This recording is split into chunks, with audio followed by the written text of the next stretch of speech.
Това видео обяснява 4D измерението, където четвъртото е времето.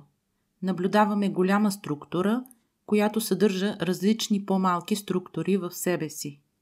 Всяка от тези по-малки фигури, които се намират в голямата структура, е по-малко различна от предишната. Когато светлината освети общата структура под определен ъгъл, тя се фокусира върху една от тези фигури. И когато движим цялата структура, изглежда, че фигурата на човекът се движи. Всяка една фигура представлява определен момент във времето. Забелязваме, че всички тези фигури и версии съществуват в едновремие на едно. По този начин моделът на Айнщайн обяснява моделът на Вселената. И всяко наше движение е просто една рамка. И всъщност няма течение на времето. Това е илюзия, защото моите минали версии, както и моите бъдещи, всички съществуват в общата структура на Вселената. Но защо изживяваме поток на времето? Защо мислим и възприемаме, че времето тече, че има минало и има бъдеще? Защото това се отнася до съзнанието. Нашите спомени създават представата, че нещо е минало и се намира в линейната представа за мястото на това минало във времето. Това създава усещане за линейна перспектива и че ние се движим напред в нещо, а всъщност се отнася просто до промяна. Много учени се отнасят това към квантовото заплитане, което е много близо до ентропията. Друга перспектива представя нещата под формата на холограма, а трета гледна точка обяснява процесите във Вселената с нещо, което се случва извън нея. И така, след като изгледахме това видео, да си доизясним някои неща. Първо, светлината е тази, която определя рамката според начина, по който пада върху обекта. Светлината е гледната точка, посоката, от която идва, за да бъде отразена от този обект. Светлината се съдържа както извън обекта, така и в самият него. Всеки един от нас е светлинно същество с определен спектър на тази светлина, която е материализирана под формата на тяло. Това тяло излъчва вибрационен спектър и колкото по-висок е този спектър, толкова повече ние се доближаваме до високите измерения на живота. Нашата светлина взаимодейства с светлината, която идва отвън, независимо дали е тази на друг човек или на Слънцето, например. Ако един човек съществуваше сам в космоса и тялото му имаше този капацитет на съществуване, то той би взаимодействал с вибрациите около него, понеже космосът не е празен вакуум. Съществуват също звезди, планети и на всяко космическо тяло съществува живот под различна форма, като тук не говорим за микроби, а за многоизмерни разумни същества, невидими за съвременното човешко око, понеже вибрират в различен спектър от нашият на Земята. И ако едно тяло съществуваше абсолютно само във вакуум в космоса и нямаше нищо покрай него, то това тяло би произвело друго такова тяло, с което да взаимодейства, понеже животът не съществува изолиран, а във взаимодействие. И понеже светлината е тази, която осветява рамката, както видяхме във видеото, то взаимодействието на светлината със светлината е това, което създава представата за време. Тук ще намеся съзнанието и несъзнаваното. Съзнанието на човек работи с представата за линейното време. Следователно, взаимодействието на светлината със светлина в представата на съзнанието ще създаде идеята за линейното време. Но несъзнаваното няма представа за линейно време. За него всичко съществува в един момент. На несъзнателно ниво или всъщност на свръхсъзнателно ниво, взаимодействието на светлината със светлината ще създаде представата за сегашният момент, който съществува вечно, или така наречената квантова реалност. Големият взрив е създаването на себе си от себе си. В линейно време той се случва като процес, но в квантово време той е една статична светлина, съдържаща цялата информация на живота. Движението е всъщност промяната. Тя е изборът да промениш себе си или околната среда, като околната среда е твое отражение. Така че променяйки нея, всъщност отново променяш себе си. Движението на фигурката, която видяхме във видеото, е промяната на състоянието от едно към друго. Всеки един момент ние несъзнателно навлизаме от един квантов момент в друг и наричаме това течение на времето. но понеже съзнанието не може да го възприеме по този начин, то създава линейната представа на съществуване, като изпраща едната рамка на сегашният момент в така нареченото минало и поставя новата рамка, в която влизаме, в така нареченото бъдеще. Всичко се намира в движение, така че общата структурна матрица на Вселената е в движение и ние със силата на свободният ни избор решаваме в коя нова светлинна рамка да влезем, като по този начин създаваме движение в движението, докато всъщност всичко се намира едновременно статично, но и във вечно движение с безкрайна скорост, като двете понятия не си противоречат, а съществуват едновременно в едно състояние. Ново откритие на учените е, че гравитацията всъщност не е величина, която съществува самостоятелно като първична единица, а е следствие. Щом до сега разгледахме тезата за взаимодействието на светлината с светлината, то гравитацията е следствие на привличането между частиците във Вселената. Гравитацията е следствие на взаимодействието.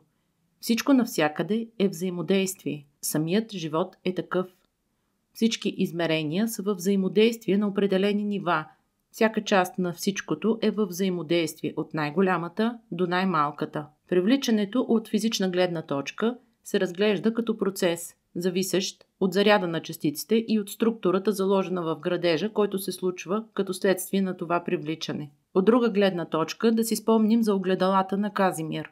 Празното пространство привлича двете плоскости. Да разгледаме един интересен пример за масивна звезда, изчерпала наличните елементи в ядрото си, необходимо за протичането на термоядреният синтез, която се свива под въздействието на собствената си гравитация и се образува свръхнова от тип 2. Според обяснението на Айнщайн, гравитацията не е сила, а последица от изкривяването на пространство-времето, причинено от неравномерното разпределение на масата. Кое е очевидното нещо, което забелязвате в това твърдение? Чухте ли репликата неравномерно разпределение на масата? Какво предполага това?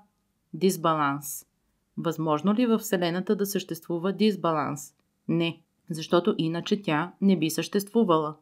Ако имаше дисбаланс, самата Вселена отрича себе си, което е невъзможно. Дисбалансът е грешка, а грешки в космически мащаб не съществуват. Има единствено избор и нов избор, като всичко е неутрално по своята същност, а ние му придаваме значение и изживяване според гледната си точка и формата, в която съществуваме. И така, според Айнщайн гравитацията е грешка, което няма как да е вярно, защото във Вселената няма неравномерности и грешки, защото иначе нейната структура не може да съществува. Според Айнщайн, неравномерното разпределение на масата води до изкривяване във време-пространството, което води до последицата гравитация. Нещата обаче не седят така. Най-малкото, защото време-пространството е функция на възприятието, на съзнанието и на представата. Време не съществува. Има само сегашен момент, който се променя според посоката, в която се движим. Пространство няма. Има представа за такова според формата, под която сме избрали да живеем. Пространството планета Земя е представата за материалната форма на светлината в даден честотен диапазон, който ние хората сме избрали да изживяваме. Тя има различни измерения, т.е. различни пространства и представи за Земята, в които са нашите бъдещи и минали форми в линейната еволюция на човечеството. Те съществуват едновременно. Т.е. пространството е представа, която споделяме, за да изживяваме нещо в даден вид и в дадена форма. Представете си, че срещу вас строят блок. В едновремието на измеренията на Земята срещу вас едновременно няма блок и още не се е породила мисълта у някой да строи там блок. Но в друго измерение, едновременно с това, там вече блокът е завършен и е построен. Вие сега се намирате в представата за строежа и развивате себе си рамка след рамка в процеса на изграждането на кооперация срещу вас. Тази кооперация е материализирана вибрация, която вече съществува в Вселената. Срещу вас няма пространство. Има представа за такова и тази представа се гради от общото мислене и възприятие на егрегора хора на Земята. Ние материализираме представи и ги превръщаме в пространство. Така че всъщност няма нито време, защото всичко е сега, нито пространство, защото то е представа за място. Следователно, гравитацията няма как да е следствие на изкривяване на време-пространството. Теорията на Айнщайн гласи, че гравитацията е следствие на грешка, която води до изкривяване на нещо, което всъщност го няма. И всичко това води до привличане на частиците една към друга. Цялото това нещо звучи най-малкото абсурдно. Както разбрахме, гравитацията е следствие и всичко се намира във взаимодействие помежду си. Гравитацията е следствие от взаимодействие между частиците на цялото и според промяната на съставните части на цялото се случва привличане помежду им, което води до нова форма. Гравитацията, следователно, е не следствие или величина, а функция на промяната на едно състояние в друго. И сега да се върнем на света на четвъртото измерение. Спомнете си видеото в началото, където човешката фигура се движи, защото бива осветявана кадър по кадър. Кадърът се променя според осветената рамка. Рамката се променя, защото взаимодейства под различен ъгъл със светлината. Самата рамка е светлина под материална форма. Тоест, светлината взаимодейства сама с себе си, за да направи промяна на себе си. Гравитацията е притегателната сила между едната рамка и следващата. Тя създава нова форма. Както от звезда се създава черна дупка, но сингулярността в основата на черната дупка ражда нови звезди чрез експлозии от черната дупка. Така се получава безкрайен процес на трансформация. Черната дупка ражда звезди. Звездите образуват нови форми на живот във Вселената, а някои се превръщат отново в черни дупки. Гравитацията е движеща сила на трансформацията. Тя едновременно държи заедно частите на цялото, но и трансформира това цяло в ново цяло. И понеже съществува както привличане, така и отблъскване, а гравитацията е привличане, то тя ускорява скоростта на взаимодействие на частиците до безкрайност, при което се получава отблъскване, иначе казано изригване, антигравитация.